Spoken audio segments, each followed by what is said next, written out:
দিয়ে তেলটা গরম করে নিয়ে মরিচ এবং পেঁয়াজ দিয়ে আমরা ভেজে নেব।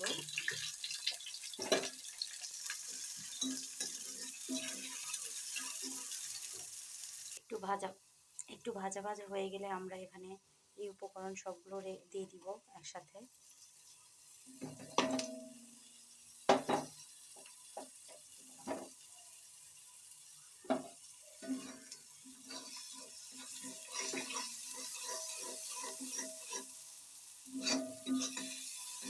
একটু ভেজে নিব।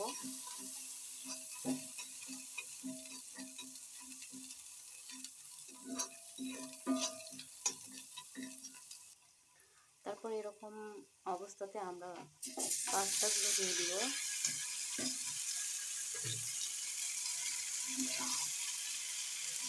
একটু নাড়াচাড়া করতে হবে এভাবে।